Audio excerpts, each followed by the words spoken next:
r/datingoverforty. Verzida says, a good conversation turns sour.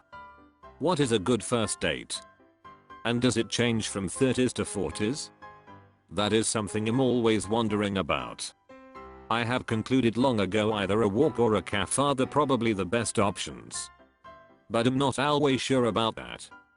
I'm 41, so I was chatting on Tinder with a F35 who has a kid. I liked her personality and how we chatted about our lives.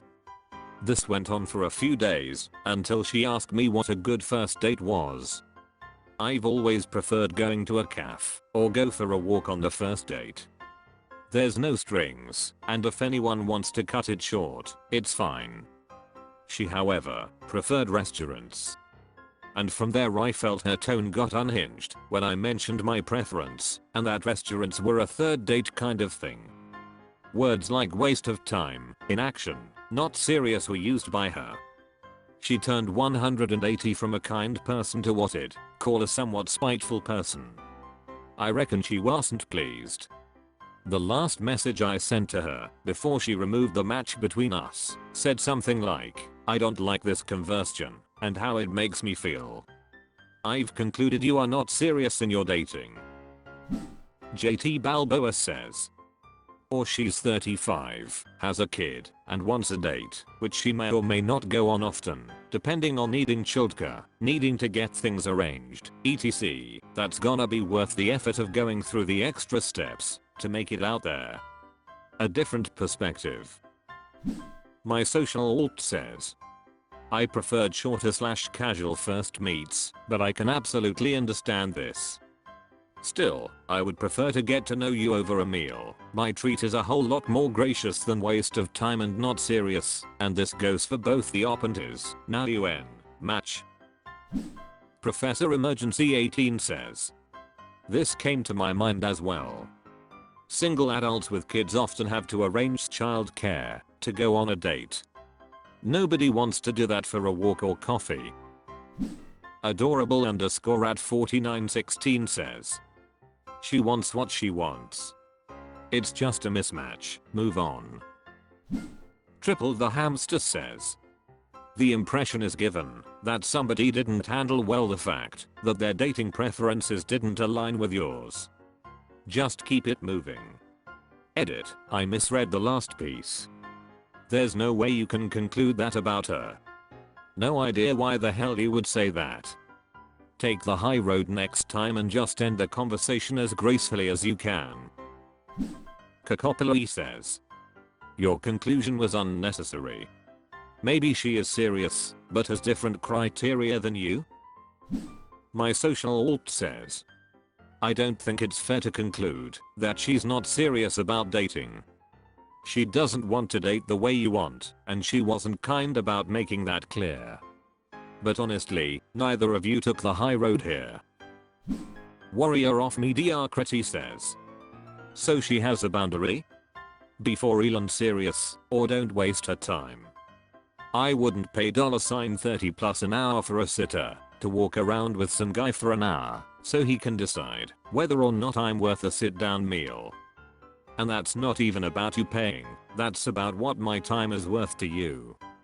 You want to do that? Meet me at work during my lunch hour. She seems pretty serious as to where her boundaries are for dating and what she's willing to accept. That's not unhinged at all. r/datingoverforty. Airline recent 6151 says, dropped communication during holiday. Curious if I misunderstood something or just overthinking. Or ghosted. Met a great guy few weeks ago and went on 2 dates with him, offering his number after date 2, saying he wanted to graduate the relationship, i.e. use numbers vs the app. This made me happy, so I unmatched him from the app and we continued chatting on text. He left for vacation last week and asked me for my WhatsApp so he could send me photos from his trip. He sent me a couple this past weekend and I showed plenty interest, and he said there would be more to come, especially from one spot in particular he was visiting on his last day that I was anxious to see. Since then has been back for a day or so and haven't heard a peep.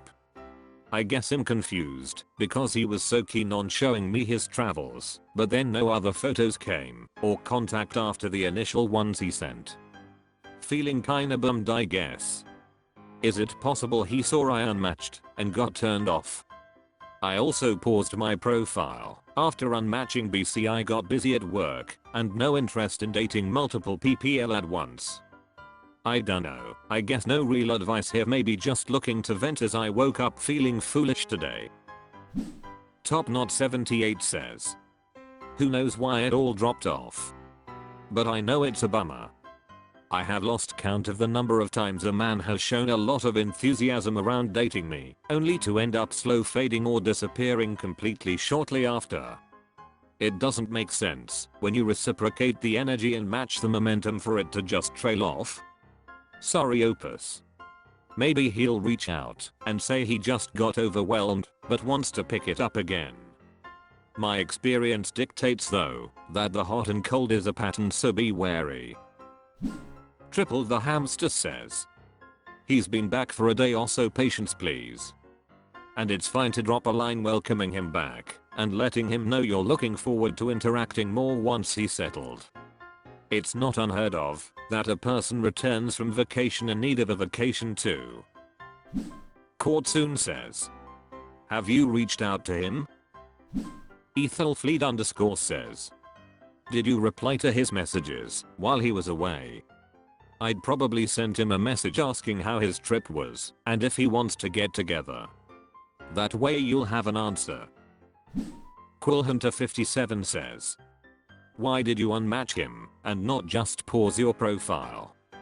I would reach out and welcome him home, ask how he is doing and if he wants to do something, whatever seems fun in your area for a date, and see what happens. If he turns you down, no big deal, move on, it was only a couple dates. Just watch in Italgaby says, communication is a two-way street. If you want to talk to him / see him, you should probably message him.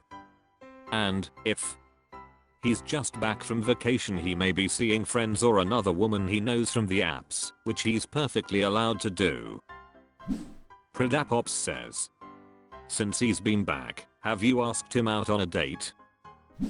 Saneplikitis says, is it possible he saw I unmatched and got turned off? I doubt this very much if you two were texting. And if it is the case, good riddance. r/datingoverforty. Ella Vulture says, does everyone ruminate over things they said / didn't say? Just me? I'm a 41-year-old, twice divorced single woman, barely sticking my toe in the pool. I just had a phone call with an old crush of mine from like 20 years ago. At my age, and with everything I've experienced, I really don't bother with any pretense. I'm who I am, and I'm not really trying to convince anyone I'm some perfect woman. I guess I just hope that, by being authentic, I will attract someone who thinks that I'm enough. You know? So, why then do I ruminate about everything I say after a conversation, and how do I stop it? I don't think I'm very good at being a love interest. I think I'm tired, and I just want to be myself. I don't make myself sound very appealing, while I'm keeping it real, or am I wrong? Smurf Serene Hall says, I ruminate all the time. I brought up one part of a conversation I was ruminating about with a friend involved, and they looked at me quite clueless. They don't remember the conversation, never mind anything awkward I may have said.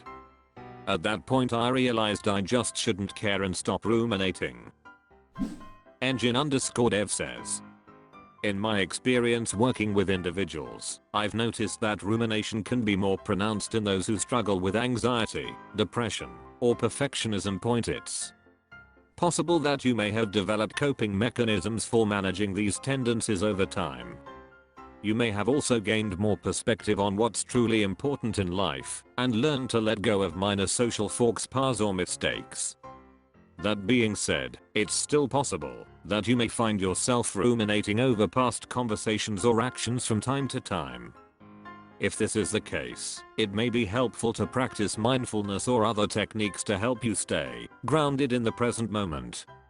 It can also be helpful to remind yourself that everyone makes mistakes and that it's okay to not always have the perfect response or reaction in every situation. CastleRark71 says, ruminate on how awesome you are and everything you said is perfect. It will stick, I promise. Not always obvious says, can you call a girlfriend when you start to ruminate? They can reality check you and cheer you on. Lord_Morum says, if you have a strong internal monologue, it's pretty hard to shut it down. One thing to try is meditation, focusing on one thing, something peaceful, and actively driving other thoughts out of your mind for a while. Another is keeping a journal. There's something about writing thoughts down that seems to define them and save them away, so we don't have to keep thinking about them so much. Fortunately, the actual words we say have little to do with our attractiveness. Some say words are 7% of communication, and whatever the actual number, the point is that other things like body language and intonation are much more important. If I think a woman is hot, she could read the phone book to me, and I'd think it was charming.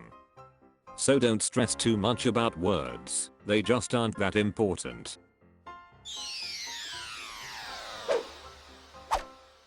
That's all for this video. Thank you for watching. Please subscribe.